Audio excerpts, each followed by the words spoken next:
There are moments that arrive without warning, slipping through the cracks of your carefully constructed life like water finding every weakness in a dam. For Victoria Chen, that moment came on a Thursday afternoon in late September in the art therapy room of the Riverside Children's Development Center, surrounded by the smell of tempera paint and the soft hum of classical music, meant to soothe anxious minds. She stood frozen, her Hermes handbag still hanging from her shoulder, her $1,000 heels clicking to a sudden stop on the linoleum floor. In her hand was a piece of construction paper, slightly wrinkled from being folded and unfolded by small fingers. The drawing was simple, executed in the bold, confident strokes of a 6-year-old who knew exactly what she wanted to say. There were 2 figures, one small with pigtails and a yellow dress, the other tall, broad-shouldered, wearing what appeared to be a navy blue uniform. Above the taller figure, in careful, uneven letters, her daughter Sophie had written one word, "Daddy." But the man in the drawing wasn't Victoria's husband. It wasn't Marcus Chen, the venture capitalist, who lived in the same $12 million penthouse, but occupied a completely different world. The face in the drawing, though rendered in a child's simple lines, was unmistakable to anyone who had seen the night janitor who cleaned the center's hallways, Miguel Santos, the invisible man who emptied trash bins and mopped floors after the children went home. Victoria's chest tightened.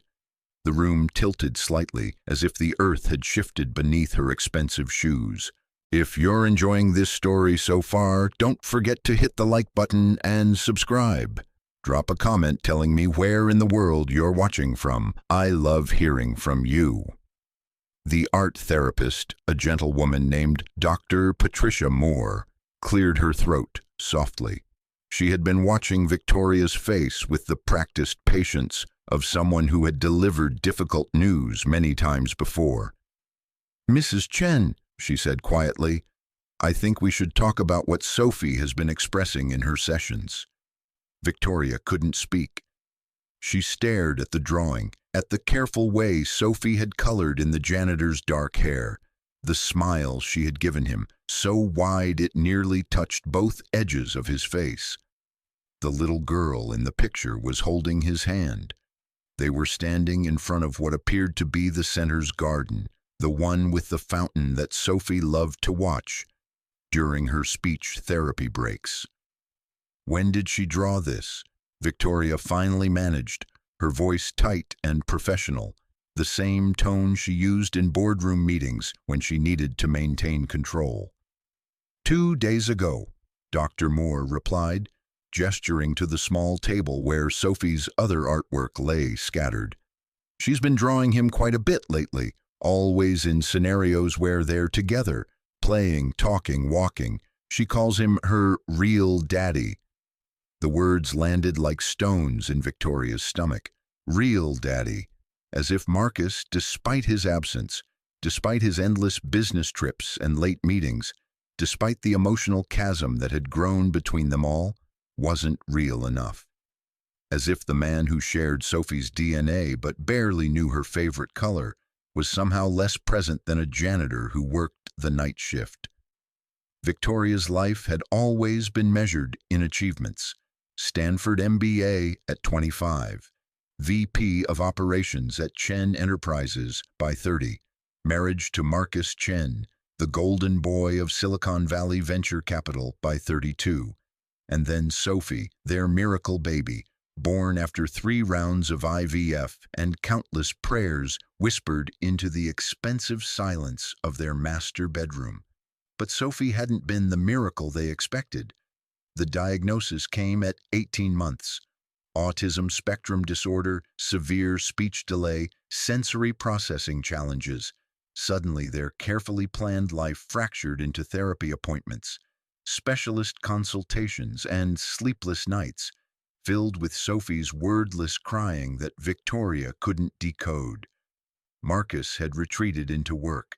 Victoria had retreated into management, treating Sophie's condition like a business problem that required the right team, the right resources, the right strategy. She hired the best therapists money could buy, enrolled Sophie in the most prestigious development center in the city, and structured every hour of their days with military precision. But somewhere in all that structure, in all that expensive intervention, Sophie had found someone else, someone Victoria had never even noticed. "I don't understand," Victoria said, her voice cracking slightly despite her efforts to maintain composure. "When would she even see him? He works nights. The center closes at 6. Dr. Moore's expression softened with something that looked dangerously close to pity. "Mrs. Chen, I think it would be helpful if you spoke with Mr. Santos directly. He's been spending time with Sophie during his breaks." "Nothing inappropriate," she added quickly, seeing Victoria's face pale. "Always in public areas, often with staff nearby. But Sophie has been drawn to him since he started working here 3 months ago, and he's been remarkably patient with her." Victoria felt something hot and uncomfortable rise in her throat. Anger, shame, fear? She couldn't name it, but it burned. She was Sophie's mother. She had sacrificed everything, her sleep, her social life, her partnership track at the firm she'd helped build, to give Sophie every advantage. And somehow a janitor had slipped past all her defenses and become the person her daughter called Daddy. "I want to see the security footage," Victoria said abruptly. "I want to see what's been happening." Dr. Moore hesitated, then nodded slowly. "I can arrange that. But Mrs. Chen, I want you to prepare yourself. What you're going to see isn't concerning from a safety standpoint. In fact, it's quite beautiful, but it might be difficult." 20 minutes later, Victoria sat in the center director's office, watching grainy security footage on a computer screen. The timestamp read 8:15 p.m. 2 weeks ago. The camera showed the center's indoor garden area, a small space with potted plants and a decorative fountain where children often went for sensory breaks. Sophie was there, sitting on the edge of the fountain, her small hands flapping in the repetitive motion that meant she was anxious or overwhelmed. Victoria recognized the behavior immediately. It was how Sophie self-soothed when the world became too much. Then a figure entered the frame. Miguel Santos, dressed in his janitor's uniform, pushing a cleaning cart.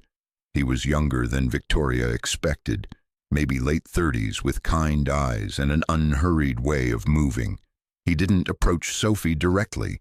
Instead, he began cleaning nearby, giving her space, letting her adjust to his presence. After a few minutes, Sophie looked up. Miguel smiled at her, a gentle, undemanding smile. He said something Victoria couldn't hear. Sophie's hands stopped flapping. She tilted her head, that curious gesture she made when something caught her attention. Miguel reached into his cart and pulled out a small bottle of bubbles, the kind meant for children's parties.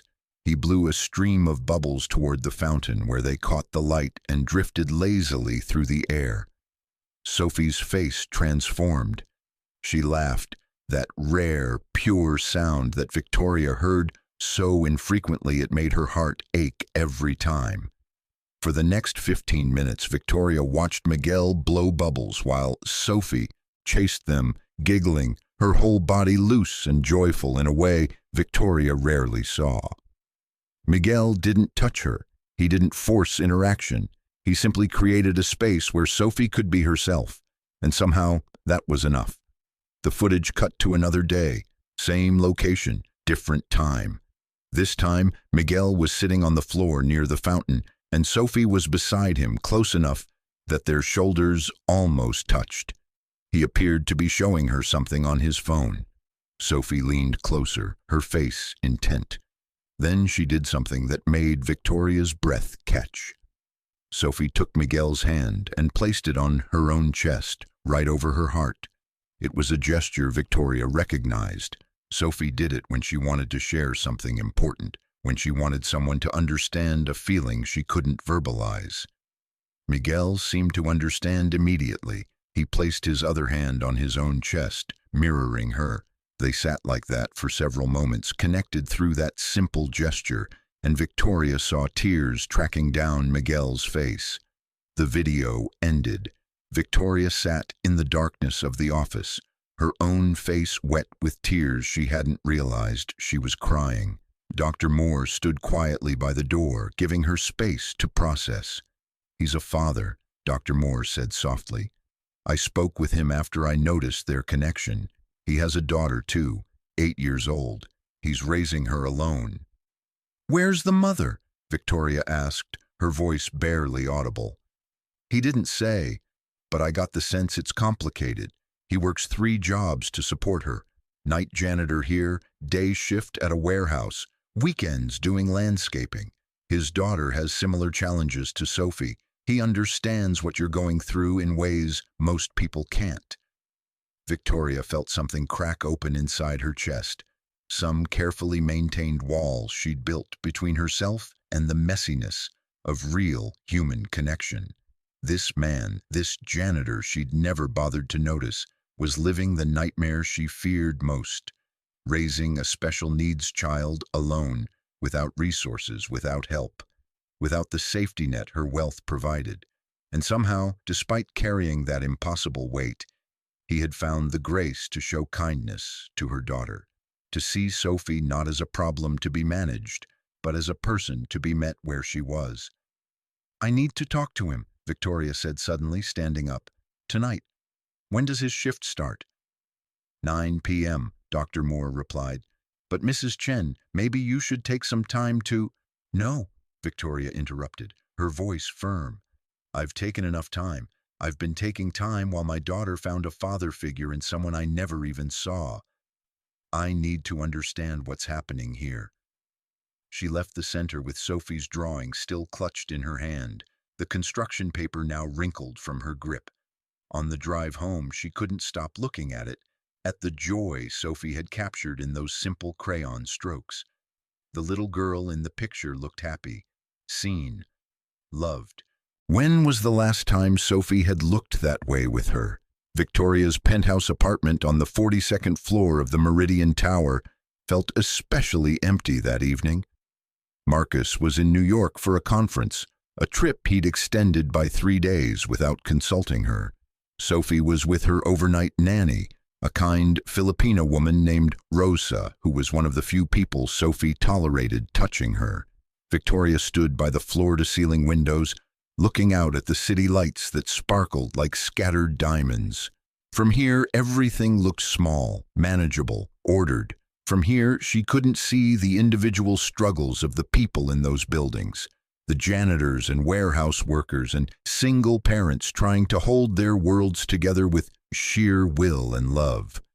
From here, she couldn't see Miguel Santos or the life he was living that somehow intersected with hers in the most unexpected way.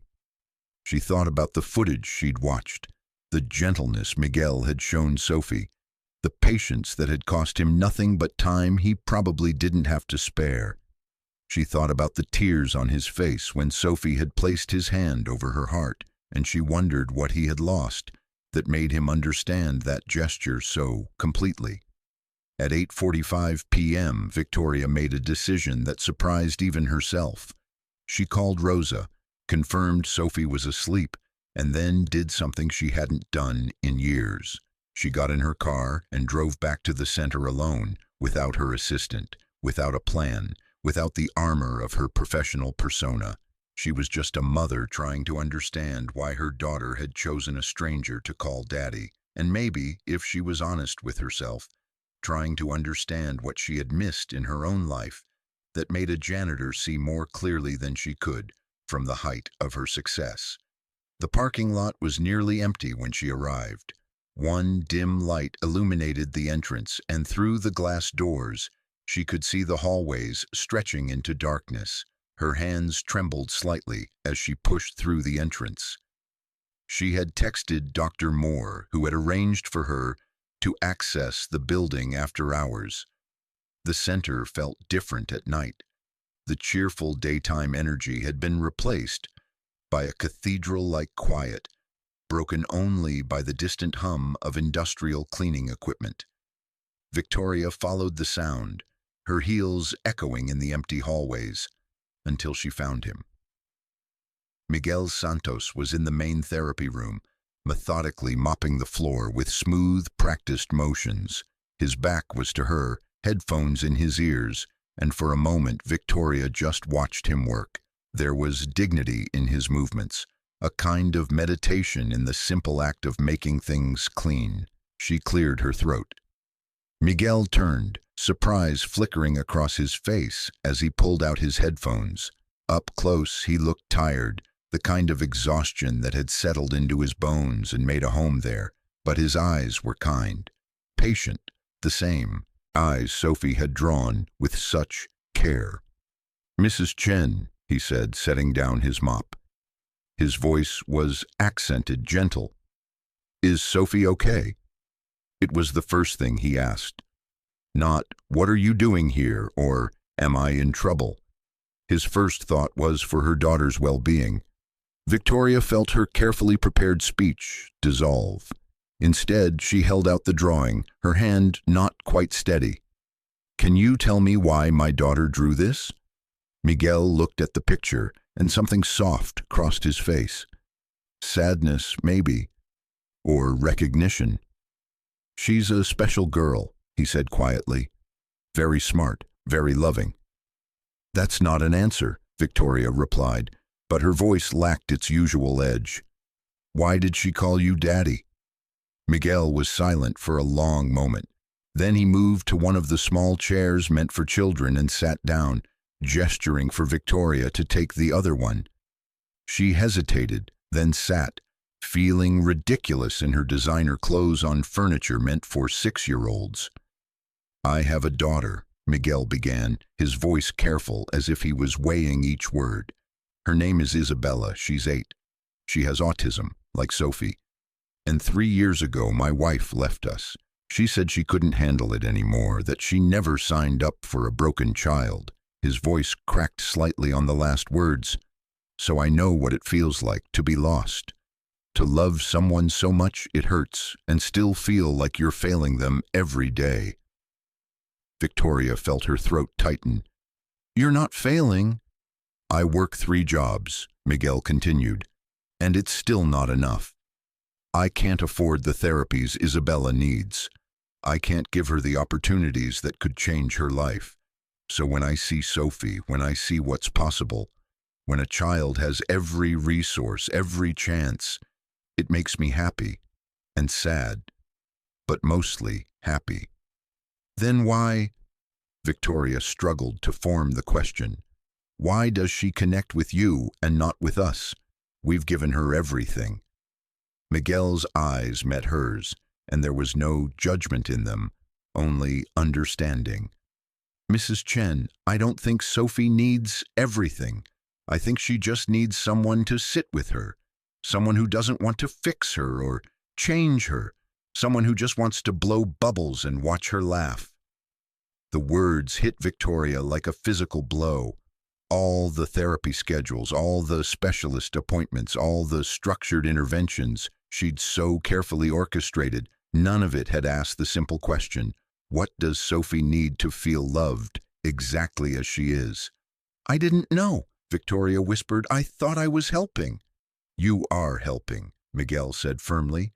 "You're giving her chances I can only dream of for Isabella. But maybe," he hesitated, choosing his words carefully, "maybe she also needs you to just be with her, not as a manager or a therapist coordinator, just as her mom." They sat in silence for a moment, 2 parents from completely different worlds, connected by the universal ache of loving a child you couldn't quite reach. "Tell me about Isabella," Victoria said suddenly. "What is she like?" Miguel's face transformed. For the next hour, he told Victoria about his daughter, her obsession with butterflies, the way she hummed Mozart when she was happy, her incredible memory for facts about space and planets. He told her about the challenges, too, the school that wanted to put Isabella in a separate classroom, the medical bills that never stopped coming, the nights he lay awake, wondering if he was enough. Victoria listened, really listened, in a way she hadn't listened to anything outside a conference room in years. And as Miguel spoke, she began to see the shape of something she hadn't expected. Not an intruder in her daughter's life, but a mirror showing her what she'd been missing. When she finally left the center at midnight, Victoria's mind was racing. She sat in her car for a long time, staring at Sophie's drawing in the glow of the dashboard lights. Then she did something that surprised even herself. She picked up her phone and sent a text to her assistant. "Clear my schedule for tomorrow, all meetings. I'm taking a personal day." Then she texted Marcus, "We need to talk about Sophie and about us. I'm serious this time." Finally, she looked at the drawing one more time, at the joy in her daughter's crayon strokes, and she made a promise to herself. She would learn to see what Miguel saw. She would learn to be present in a way that mattered. She would learn to be the parent Sophie was drawing, not the one she'd been. As she drove home through the quiet streets, Victoria realized that her life had just tilted on its axis.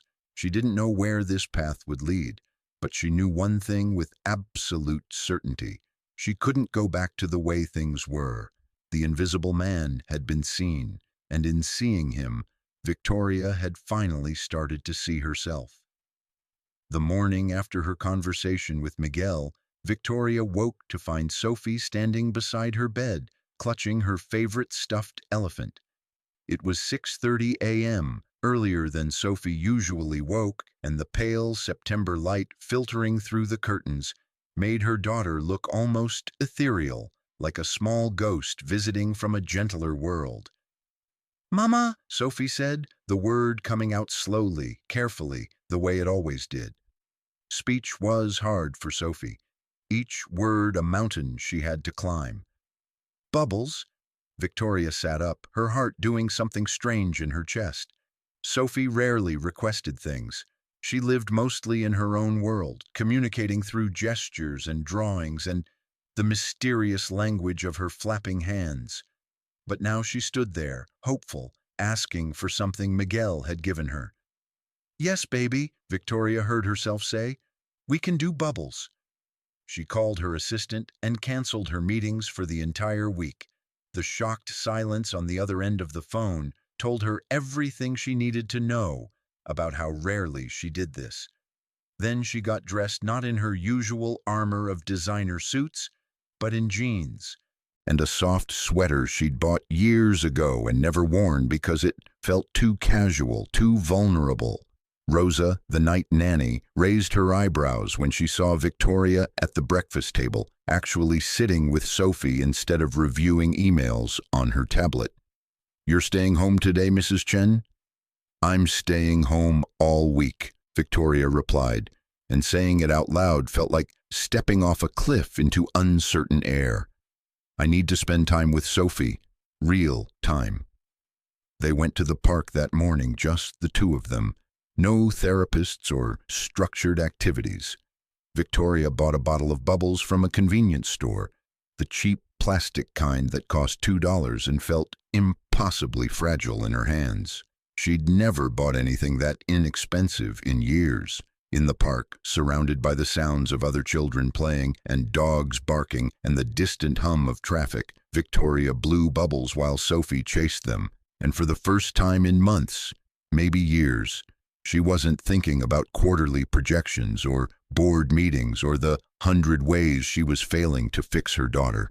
She was just there, present, watching Sophie's face light up with pure joy.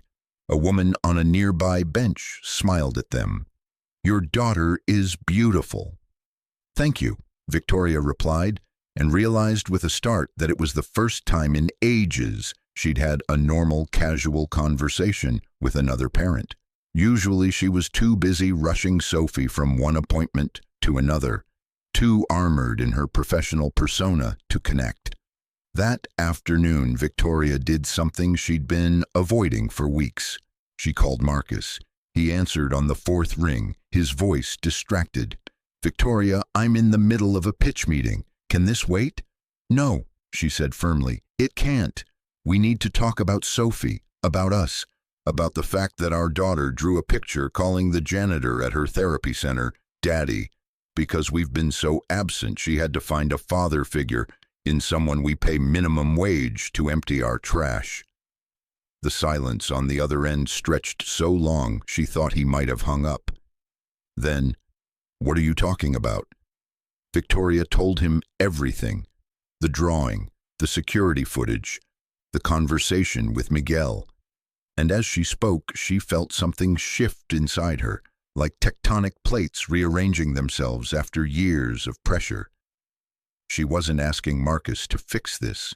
She was telling him that things had to change, that they had to change, or they would lose Sophie in ways that had nothing to do with her diagnosis. "I'm coming home," Marcus said finally, his voice quiet in a way she hadn't heard in years. "Tonight, we'll figure this out." After she hung up, Victoria sat in the silent penthouse and realized she didn't know if Marcus coming home would help or make things worse. They'd been strangers living parallel lives for so long that she wasn't sure they remembered how to be partners anymore. But that was a problem for later. Right now, she had a different mission. Over the next 3 days, Victoria became a detective in her own daughter's life. She watched the security footage from the therapy center obsessively, studying each interaction between Miguel and Sophie. She saw the pattern emerge.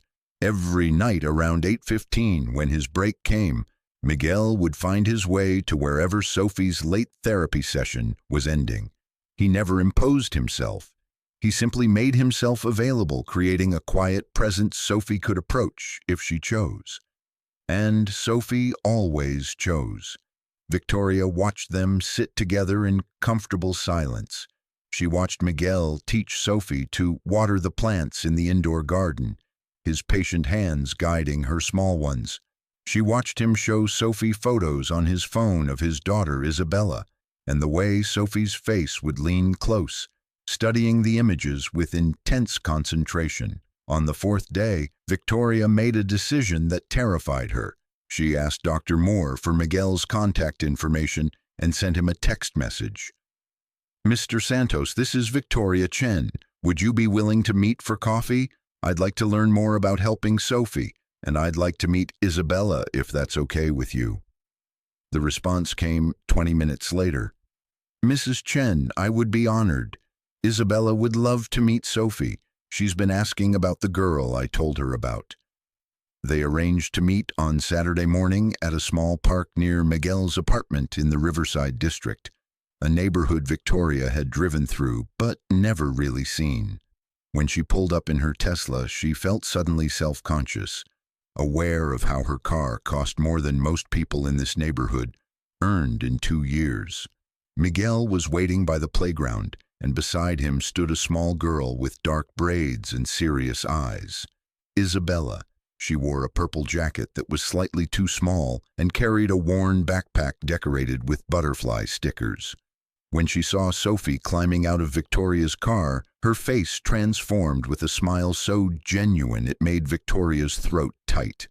Sophie, who usually needed time to warm up to new people, walked directly to Isabella and held out her hand.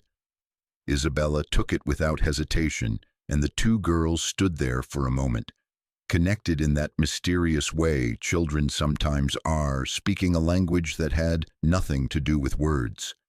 "They're like magnets," Miguel said softly beside Victoria. "I think they recognize something in each other." Victoria watched her daughter, seeing her in a way she hadn't before. Sophie looked comfortable, safe. With this little girl she'd never met, in this park she'd never visited, she looked more herself than she ever did in the expensive therapy rooms Victoria had carefully chosen. "Tell me about her," Victoria said. "About Isabella. What does she need that she's not getting?" Miguel hesitated, clearly uncomfortable. "Mrs. Chen, I didn't reach out to you for help. I don't want you to think I'm not asking because I think you want something," Victoria interrupted gently. "I'm asking because I'm trying to understand. You've shown such kindness to Sophie. Let me understand what your life is like, please." They sat on a bench while the girls played nearby, and Miguel told her.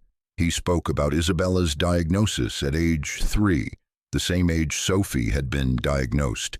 He told her about his wife, Maria, who had struggled with postpartum depression that deepened into something darker when Isabella's differences became apparent.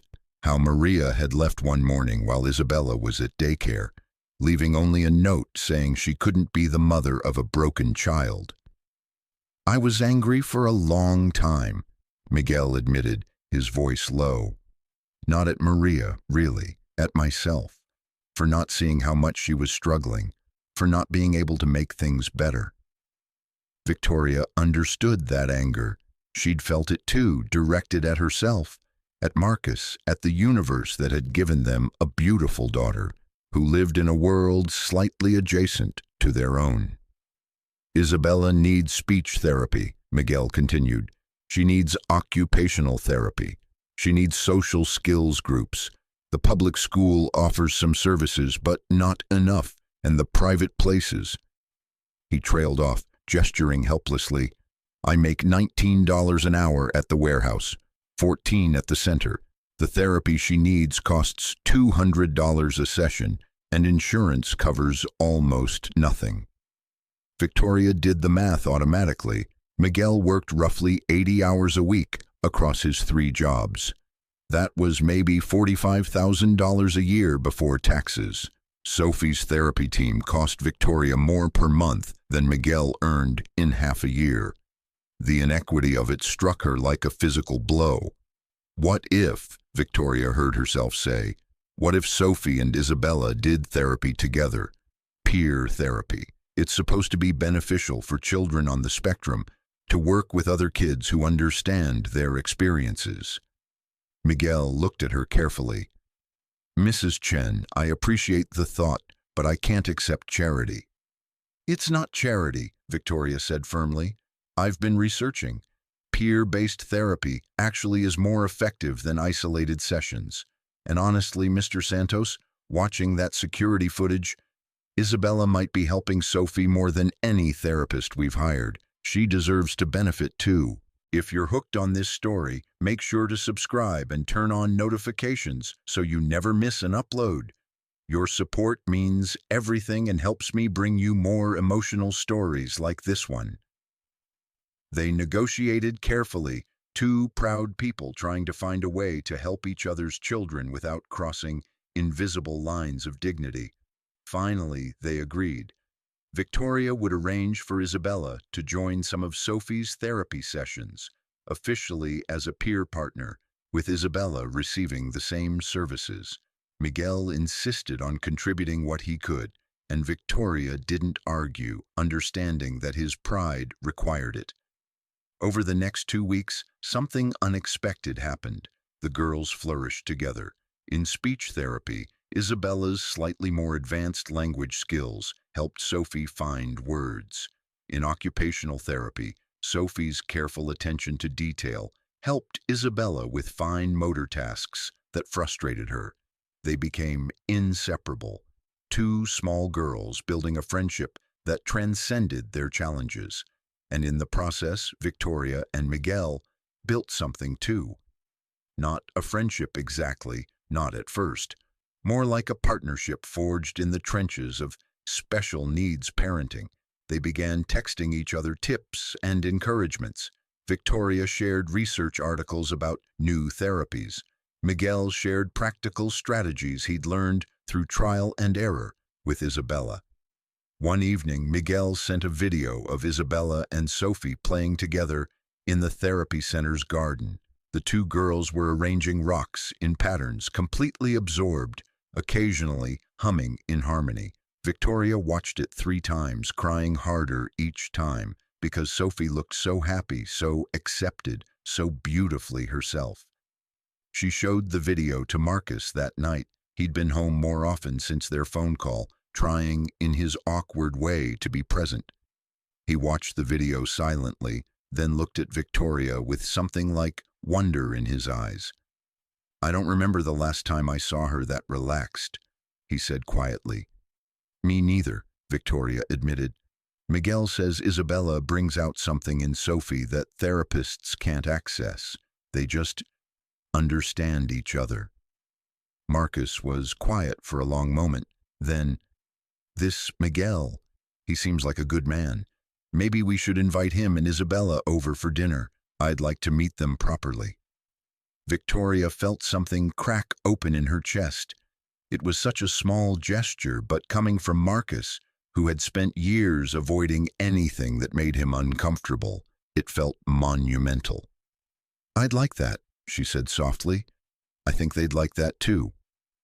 The dinner was scheduled for the following Friday. Victoria spent the entire week anxious about it, wondering if she was making a mistake bringing these two worlds together so explicitly. Her penthouse, with its marble countertops and original artwork and floor-to-ceiling windows, suddenly felt obscenely large. How would Miguel feel entering this space? Would he see it as she was beginning to see it, as a beautiful cage that had isolated them from real life? When Friday arrived, Victoria made sure to prepare foods she knew both girls would eat. She'd learned from Miguel that Isabella had texture sensitivities similar to Sophie's, that both girls preferred simple foods without complicated sauces or mixed textures. She ordered plain pasta, grilled chicken, and cut fruits. Nothing fancy, nothing meant to impress. Miguel and Isabella arrived at 6:30, both dressed in their best clothes. Isabella wore a yellow dress with butterflies on it, clearly her special occasion outfit, and Miguel wore slacks and a button-down shirt that looked carefully ironed. Victoria felt a wave of tenderness seeing how much effort they'd put into this evening. Your home is beautiful, Miguel said as he entered, his eyes sweeping across the space with something that might have been wonder or might have been discomfort. Victoria couldn't tell. It's too big, Victoria replied honestly. Most of the rooms we never use. It's more like a museum than a home. Isabella's eyes went immediately to the windows. You can see the whole world, she breathed, moving toward the glass. Sophie followed her, and the two girls stood side by side, pointing at the lights below, naming shapes they saw in the pattern of streets and buildings. Marcus emerged from his office, and Victoria watched nervously as he shook Miguel's hand. The two men couldn't have been more different. Marcus in his casual, expensive clothes, every inch the successful venture capitalist, and Miguel in his carefully pressed discount store shirt, carrying the weight of his 3 jobs in the set of his shoulders. But something surprising happened. They started talking about the girls, and within minutes, the veneer of class difference seemed to fade. Both were fathers trying to navigate impossible situations. Both loved their daughters with a fierce protectiveness that transcended bank accounts and zip codes. Isabella talks about Sophie constantly, Miguel said, as they sat down to dinner.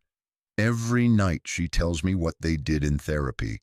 She practices her words so she can talk with Sophie better. Sophie draws pictures of Isabella before bed, Marcus admitted, and Victoria was startled to realize he'd noticed this. I didn't understand what they meant until Victoria explained. Our daughter has been trying to tell us about her best friend, and we weren't paying attention. The admission hung in the air, honest and painful. Miguel's expression softened with understanding. It's hard to see what's right in front of us sometimes, especially when we're scared. When Isabella was first diagnosed, I spent 6 months trying to convince doctors they were wrong. I couldn't accept that my perfect baby was different. I wasted so much time fighting reality instead of helping her. We're still fighting it, Victoria said quietly.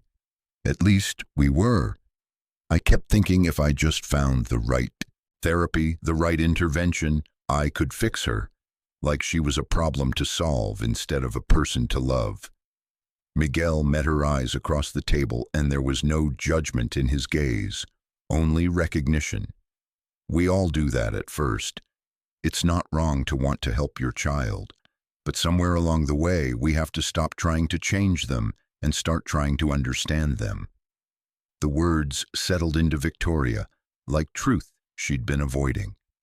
She looked at Sophie, who was sitting next to Isabella, both girls eating their pasta with the same careful precision, occasionally making eye contact and smiling in their secret language. Sophie wasn't broken. She wasn't a problem to fix. She was just Sophie, perfect and complete in her own way, waiting for her parents to catch up. After dinner, Marcus did something that shocked Victoria. He got down on the floor with the girls and let them show him their rock collection. Isabella had brought a small bag of polished stones she'd collected, and Sophie had her own treasures she kept in a special box in her room. The four of them sat together, arranging stones in patterns, and Victoria watched from the doorway as her husband, the man who'd avoided his daughter's therapies for years, laughed at something Isabella said. Miguel appeared beside her. "He's trying," he said softly. "He is," Victoria agreed. "I didn't think he would." "Sometimes people need permission to be imperfect," Miguel replied. "To try and fail and try again. Maybe he just needed to see that it was okay." Victoria turned to look at him. "Is that what you've given me? Permission to be imperfect?" Miguel smiled, a sad, gentle smile. "Mrs. Chen, you didn't need my permission. You just needed to see yourself the way Sophie sees you, as someone who's doing her best, even when her best feels like it's not enough." Later that night, after Miguel and Isabella had left with promises of another dinner soon, Victoria stood by Sophie's bed, watching her daughter sleep. Sophie's small hand clutched the rock Isabella had given her, a smooth blue stone shaped like a heart. Her face was peaceful, relaxed in a way Victoria rarely saw during waking hours. Marcus appeared in the doorway. "That was good," he said quietly. "Tonight, that was really good." "It was," Victoria agreed. He's remarkable, the way he parents Isabella despite everything he's dealing with. I feel like we have every advantage and we're still struggling, and he has nothing and somehow makes it work." "He has love," Marcus said, surprising her again. "He has time, he has presence, things we've been too busy to give." He moved to stand beside her, both of them looking down at their sleeping daughter. "I've been a terrible father, haven't I?" Victoria's first instinct was to deny it, to protect him from the truth. But she stopped herself. "You've been absent," she said instead. "But you're here now. That's what matters." "I want to do better," Marcus said, his voice cracking slightly. "I want to be the father she draws, not the one who's always working, always somewhere else. I want her to know I see her." Victoria reached for his hand, and after a moment, he took it. They stood together in the darkened room, two people who'd spent years running from their pain, finally standing still enough to feel it. The next week brought unexpected complications. Victoria's business partner, Jennifer Wu, cornered her in the parking garage after a rare appearance at the office. "Where have you been?" Jennifer demanded, her arms crossed. "You've missed 3 major meetings. Clients are asking questions." "I've been with my daughter," Victoria replied calmly. "I'm taking time to be present in her life." Jennifer's expression shifted from anger to concern. "Victoria, I get it. Sophie needs you, but you've also built something here. You can't just walk away from years of work because you're having a parenting crisis." The word crisis landed wrong. Victoria felt anger flare, hot and sudden. "My daughter drew a picture of a janitor and called him Daddy because I've been so focused on building a business that I forgot to build a relationship with her. If that's a crisis, it's one that's been years in the making. And yes, I can walk away. I should have done it sooner." "You're not thinking clearly," Jennifer pressed. "What about the Henderson deal? What about the expansion plans? You've worked too hard to throw it all away for..." "For what?" Victoria interrupted sharply. "For my child? For actually being present in her life? Jennifer, I've been doing everything wrong. I've been measuring success by metrics that don't matter while my daughter suffers. I'm not throwing anything away. I'm finally prioritizing what I should have prioritized all along." She left Jennifer standing in the parking garage, stunned into silence. As Victoria drove away, she felt something like liberation flooding through her. For years, she'd let other people define what success looked like. It was time to define it for herself. That afternoon, she met with a lawyer and began the process of restructuring her role at Chen Enterprises. She would step back to a consultant position, maintaining equity but reducing her day-to-day involvement. It would cost her income, prestige, power, all the things she'd thought mattered. But watching Sophie and Isabella play together in therapy that evening, she knew she was making the right choice. Miguel noticed the change in her. After the girls' session ended, he walked with her to the parking lot. "You seem different," he observed. "Lighter, somehow."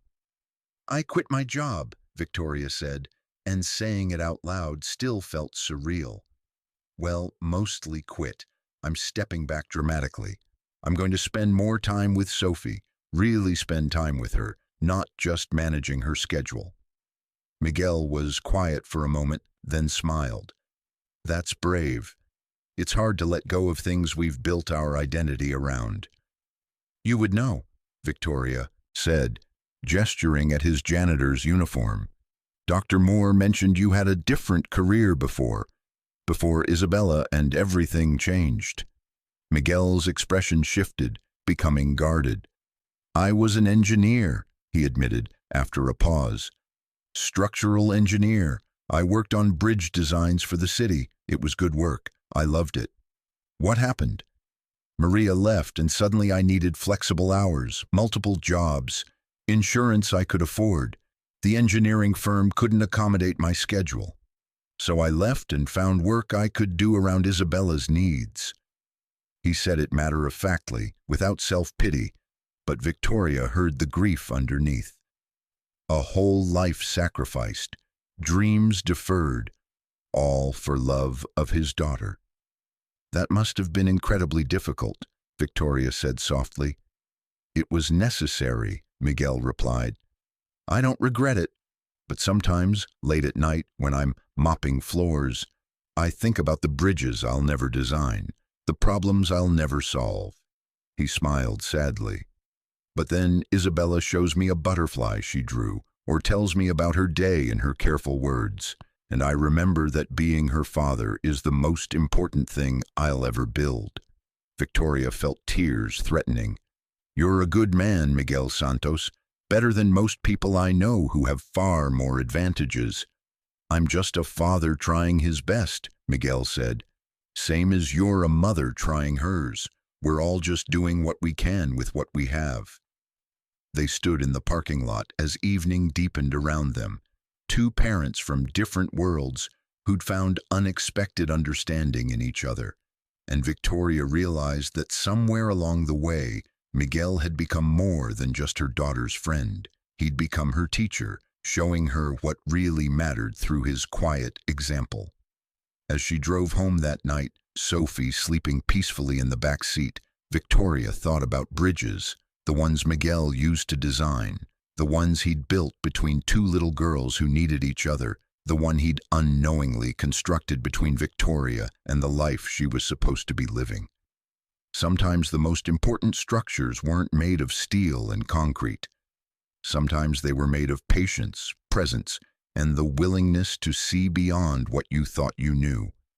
Sometimes they were made of love that looked like nothing from the outside, but held up entire worlds from within. The crisis arrived on a Tuesday morning in October, dressed in the form of a certified letter delivered to Miguel's small two-bedroom apartment in Riverside. Victoria only learned about it 3 days later, when Isabella didn't show up for her therapy session with Sophie. Sophie stood in the center's garden, confusion written across her small face, her hands beginning that familiar flapping motion that meant anxiety was rising. "Bella?" she asked, her voice small and uncertain. "Where, Bella?" Victoria's chest tightened. She pulled out her phone and texted Miguel, Is everything okay? Isabella didn't come to therapy today. Sophie is asking for her. The response came an hour later, and the words made Victoria's blood run cold. Emergency. Isabella sick. Can't afford hospital. Don't know what to do. Victoria didn't think. She grabbed Sophie, buckled her into the car seat, and drove straight to the address Miguel had once given her for emergencies. The neighborhood looked different in daylight. Tired buildings with chipped paint, chain-link fences, windows covered with bars. But there was life here, too. Children playing on sidewalks, neighbors talking on stoops, gardens growing in repurposed containers. Miguel's apartment was on the second floor of a building that had seen better decades. Victoria climbed the stairs with Sophie's hand in hers, her heart hammering. She knocked, and Miguel opened the door immediately, as if he'd been standing right behind it. He looked destroyed. His eyes were red-rimmed, his face gray with exhaustion and fear. "Mrs. Chen, you didn't need to come." "Where is she?" Victoria interrupted gently. Miguel stepped aside, and Victoria saw Isabella on a worn couch, covered in blankets despite the warm afternoon. The little girl's face was flushed with fever, her breathing rapid and shallow. Sophie immediately pulled free from Victoria's hand and went to her friend, sitting on the floor beside the couch and taking Isabella's hand. "How long has she been like this?" Victoria asked, already pulling out her phone. 3 days, Miguel admitted, his voice breaking. "It started as a cold, but last night her fever spiked to 103. I've been giving her medicine, trying to bring it down, but it keeps coming back. I called 3 urgent care clinics, but without insurance that works properly, they want $300 up front just to see her. And if she needs tests, antibiotics, anything else." He gestured helplessly at the apartment, at the visible evidence of a life stretched impossibly thin. Victoria saw it all in sharp detail. The spotlessly clean but threadbare furniture, the carefully organized school papers on the refrigerator, the stack of medical bills on the kitchen counter weighted down by a mug. A life maintained with dignity despite impossible odds. And now the final impossible choice. Risk his daughter's health or accept help that would cost him his pride. "I'm calling my pediatrician," Victoria said firmly. "He'll see her today." "I can't afford—" "Miguel." Victoria's voice was gentle but unyielding. "Isabella needs help. Let me make a call. We'll figure out the rest later." She saw the war on his face, pride battling love, independence fighting desperation. Finally, love won. He nodded, collapsing into a chair as if his legs could no longer hold him. Within an hour, they were in Dr. Morrison's office, in the medical building downtown, a space that probably cost more per square foot than Miguel's apartment. The doctor, who usually had a 3-month waiting list, had cleared his schedule when Victoria called. She'd used her name like currency, and she hated herself a little for how easy it was. But watching Dr. Morrison examine Isabella with gentle competence, watching Miguel's face as the doctor ordered tests and prescribed antibiotics for what turned out to be a severe respiratory infection, Victoria couldn't regret it. Some situations required every resource you had. "She'll be fine," Dr. Morrison assured them. "The antibiotics should start working within 48 hours. But Mr. Santos, she needs rest. Real rest. And you need to watch for any worsening symptoms. If her breathing becomes more labored, you take her straight to the ER. Understood?" Miguel nodded, his shoulders finally relaxing slightly. "Thank you, doctor. How much do I owe?" "Already taken care of," Dr. Morrison said smoothly, glancing at Victoria. "Just focus on getting your daughter well." In the parking garage, Miguel turned to Victoria with an expression she couldn't quite read. "I need to pay you back. Whatever that cost, I need to—" "You don't," Victoria said firmly. "Miguel, Sophie loves Isabella. You've given my daughter something I couldn't buy with all my money. A true friend who understands her. Let me do this." "It's not the same," Miguel said, his voice strained. You gave Sophie a friend through your kindness, your willingness to include Isabella. I can't just take money from you. It's not right. Victoria understood. She'd lived her whole life believing she had to earn everything, that accepting help was weakness, but Miguel's pride was different from hers. It was the pride of someone who'd been looked down on, who'd learned that accepting charity came with invisible strings and subtle humiliations. Then don't think of it as charity, Victoria said carefully. Think of it as an investment in our daughter's friendship, in the support system we're building together. You've taught me more about being a parent in the past month than I learned in 6 years. That has value, too. Miguel looked at her for a long moment, then at the girls visible through the car window. Sophie had her arms around Isabella, their foreheads pressed together in that way they had. 2 small girls holding each other up.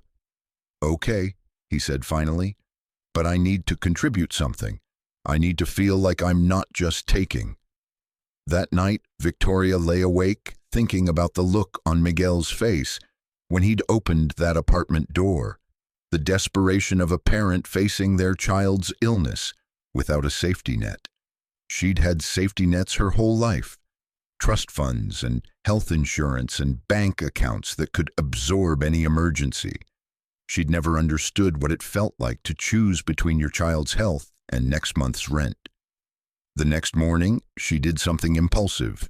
She called her lawyer and asked about creating a nonprofit focused on providing therapy and medical support for families with special needs children. The lawyer explained the process, the timeline, the legal requirements. It would take months to establish properly. But Victoria had another idea, something more immediate. She called Dr. Moore at the therapy center. What if we created a sliding scale program, Victoria proposed. Families pay what they can afford based on income verification. Anonymous donors cover the difference. No one has to prove they're deserving. They just need help. That's incredibly generous, Dr. Moore said carefully. But Victoria, programs like that require significant funding. The administrative costs alone. I'll fund the first year, Victoria interrupted. $250,000. Anonymous donation. You set up the structure, handle the administration. I just want to make sure families like Miguel's can access the care their children need without choosing between therapy and groceries. There was a long silence. Then Dr. Moore's voice came through, thick with emotion. You're sure about this? I've never been more sure of anything, Victoria replied. And she meant it, but the universe wasn't finished testing them yet. 2 weeks later, as Isabella recovered and life seemed to settle into a new rhythm, Victoria received a call from Jennifer Wu. We need to talk, Jennifer said, her voice tight. In person, now. They met at a coffee shop downtown, neutral territory. Jennifer looked stressed, her usual polish cracked around the edges. The board is concerned, she began without preamble, about your reduced involvement, about the direction of the company, and honestly, Victoria, about your judgment. My judgment? Victoria repeated, her voice dangerously calm. You've been spending time with the janitor from Sophie's therapy center, Jennifer said, and there was something ugly in how she said janitor, as if it was a disease rather than a profession. People are talking, clients are asking questions. Some board members think you're having some kind of breakdown. Victoria felt fury rise in her chest, hot and clarifying. Let me be very clear, Jennifer. Miguel Santos is a good man, a devoted father and a friend. The fact that he works as a janitor to support his daughter says something about his character, not his worth. And if the board thinks spending time with him is evidence of a breakdown, then maybe I've been working with the wrong people. Don't be naive, Jennifer snapped. In our world, perception matters. You can't just befriend the help and expect people not to question your stability. And this non-profit idea, throwing $250,000 at a therapy center, Victoria, that looks like guilt spending, like you're trying to buy your way out of being a bad mother. The words landed like slaps. Victoria stood abruptly, her coffee cup clattering. I'm done with this conversation, and I'm done with a world that measures people by their bank accounts instead of their hearts. Tell the board I'm selling my shares. I'm out. She walked out of the coffee shop into bright October, sunlight, her hands shaking with adrenaline and something that felt surprisingly like freedom. She'd just walked away from millions of dollars in equity, from a company she'd helped build from nothing, and she didn't regret it for a second. That afternoon, she went to the therapy center and found Miguel in the maintenance office reviewing his work schedule. When he saw her face, he immediately set down his clipboard. What happened? Victoria told him everything. The conversation with Jennifer, her decision to sell her shares, the relief she felt at finally choosing her values over other people's expectations. Miguel listened quietly, and when she finished, he said something unexpected. I'm proud of you. That took courage. Courage? Victoria laughed bitterly. I just blew up my career. No, Miguel said firmly. You chose your daughter over your ego. That's the hardest thing any parent can do. Trust me, I know. They sat in comfortable silence for a moment. Then Miguel said, I need to show you something. Will you come with me? He led her to his car, an old Honda with a cracked windshield, and drove them to a construction site on the edge of the city. Victoria looked at him questioningly, but he just smiled and said, Wait. They parked and walked to a viewing area where they could see the skeletal structure of a new bridge spanning the river. Miguel stared at it with an expression Victoria had never seen on his face before, longing mixed with pride, mixed with grief. I designed that bridge, he said softly. 5 years ago, when I was still an engineer, it was my first major project. The city approved the design, secured funding, and then he gestured at himself in his janitor's uniform. Life happened. Someone else took over the project, but they kept my design. That's my bridge. Victoria looked at the elegant curve of the structure, the way it seemed to float above the water despite its massive weight. It was beautiful, functional, a testament to the mind that had conceived it. Miguel, she breathed, why didn't you tell me? What was I supposed to say? He replied, his voice tinged with old pain. That I used to be someone, that I had a career that mattered. I'm a janitor now. That's my reality. The bridges are in the past. Victoria turned to face him fully. What if they didn't have to be? What do you mean? An idea was forming in Victoria's mind, wild and possible and right. Marcus's firm invests in infrastructure projects, green bridges, sustainable design. What if you pitched them your ideas?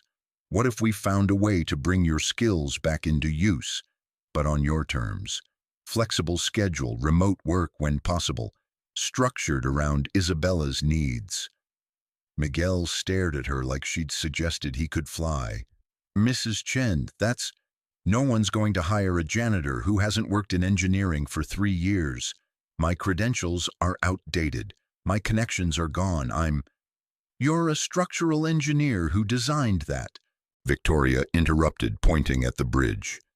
Your skills didn't disappear just because you needed flexible work. They've been waiting for someone to value them enough to accommodate your life. She pulled out her phone and called Marcus right there, putting it on speaker. When he answered, she didn't waste time with pleasantries. Marcus, I need you to meet someone. He's a structural engineer with innovative ideas about sustainable bridge design. I want you to hear what he has to say. Victoria, I'm in the middle of... Marcus, her voice was firm. Remember what we talked about being present, about seeing what's right in front of us. This is that. This matters. Will you meet with him? There was a long pause. Then Marcus sighed, and she could hear the smile in his voice. Send me his credentials. If they're solid, I'll set up a meeting with our infrastructure team. Miguel looked stunned. "Mrs. Chen, I can't ask you to—" "You're not asking. I'm offering. And Miguel, stop calling me Mrs. Chen. My name is Victoria." The next 2 weeks moved like a dream. Miguel dusted off his old portfolio, updated his certifications through online courses, and prepared a presentation on sustainable bridge design that incorporated everything he'd learned about structural integrity and environmental impact. Victoria helped him practice, offering feedback from her years of business presentations. Marcus arranged the meeting, and Victoria watched with pride as Miguel presented his ideas to a room full of investors and engineers. He was brilliant, confident, speaking about load distribution and carbon-neutral materials with the passion of someone who'd been silenced too long and finally found his voice again. The infrastructure team offered him a consulting position, part-time, flexible schedule, project-based work that would allow him to maintain his current jobs initially while building back his career. The pay wasn't astronomical, but it was 3 times what he made as a janitor, with benefits that would cover Isabella's therapy needs.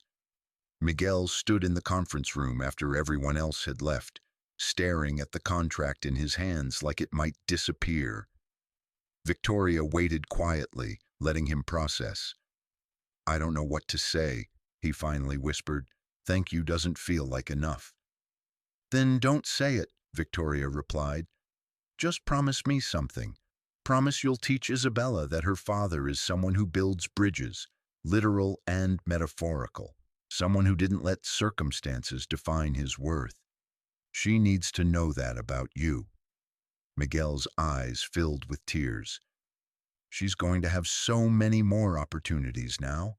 Real therapy, good schools, maybe even—" He couldn't finish, overcome with emotion. Victoria understood.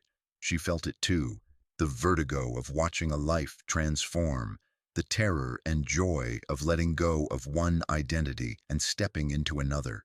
The following weeks brought unexpected ripples. The sliding scale program at the therapy center launched, quietly funded by Victoria's anonymous donation. 3 families signed up in the first week, then 7, then 15. Parents who'd been choosing between their children's therapy and their rent suddenly had access to care they'd thought was impossible. Marcus surprised everyone by taking a 3-month sabbatical from his firm to focus on being present with Sophie. He started attending her therapy sessions, learning her communication style, discovering the daughter he'd been too afraid or too busy to know. It wasn't perfect. He made mistakes, sometimes pushed too hard, sometimes retreated into old patterns. But he kept showing up, and that was what mattered. Victoria officially resigned from Chen Enterprises and sold her shares for enough money to fund her nonprofit work for years. She started small, working with families at Sophie's Therapy Center, learning what they actually needed instead of assuming she knew. She made mistakes too, sometimes offering help in ways that felt patronizing, sometimes missing the mark entirely. But the families were patient with her, teaching her how to see them as partners rather than charity cases. And through it all, Isabella and Sophie remained inseparable. They started mainstream school together in an inclusive classroom that celebrated their differences instead of trying to fix them. They taught each other constantly, Isabella helping Sophie with words, Sophie helping Isabella with social cues, both of them figuring out the world together. One evening in December, as the first snow of the season began to fall, Victoria and Miguel stood in the therapy center's garden watching their daughters play. The girls were bundling up snow to make what they insisted was a snow butterfly, their laughter echoing in the cold air. "I keep waiting for the other shoe to drop," Miguel admitted quietly. "For something to go wrong. This all feels too good to be real." "It's real," Victoria assured him. "It's just different than what we expected. We thought good things came from having more money, more resources, more control. But actually good things came from having less ego, less fear, less distance between us and the people who matter. Miguel smiled, that soft smile she'd come to treasure. Sophie drew another picture yesterday. Isabella showed it to me. It's all four of us, you, me, her, and Sophie, and above it she wrote, family. Victoria felt her throat tighten. Is that okay, that she thinks of us that way? More than okay, Miguel replied. Isabella needed a mother figure. You've become that for her. And Sophie needed... He paused, choosing his words carefully. Sophie needed parents who were present. You and Marcus are finding your way there. And somehow, in the mess of all our broken pieces, we made something whole. They stood in comfortable silence, watching the snow fall and their daughters play. The city lights twinkled in the distance, and somewhere out there was the bridge Miguel had designed, standing strong against wind and weather, a testament to the fact that some structures lasted precisely because they were built to flex, to accommodate, to hold weight without breaking. Victoria thought about the drawing Sophie had made all those weeks ago, the one that had started everything. The drawing that had called Miguel Daddy and broken open Victoria's carefully constructed world. At the time, it had felt like a crisis, a problem to solve, a wound to heal. But now she understood it differently. It wasn't a crisis, it was a revelation. Sophie, in her wisdom that had nothing to do with words, had seen what Victoria couldn't, that love wasn't about biology or bank accounts or who lived in which house. Love was about showing up, about seeing people, about building bridges between worlds that were supposed to stay separate. Marcus appeared in the doorway, carrying 2 thermoses of hot chocolate. He'd started doing this, small gestures that showed he was thinking of them, anticipating needs, being present. He handed one to Victoria, one to Miguel, and then called to the girls. Hot chocolate break! Sophie and Isabella ran over, snow-covered and giggling, and somehow all 6 of them ended up sitting on the garden benches together, passing thermoses back and forth, sharing warmth on a cold night. An unconventional family, maybe, but a real one. Thank you, Victoria said suddenly, looking at Miguel, for seeing Sophie when I was blind, for showing me what mattered, for teaching me how to be present. Thank you, Miguel replied, for seeing me when I was invisible, for believing I was more than my job title, for giving Isabella opportunities I couldn't give her alone. Marcus cleared his throat. Thank you both for being patient with me while I figured out how to be a father.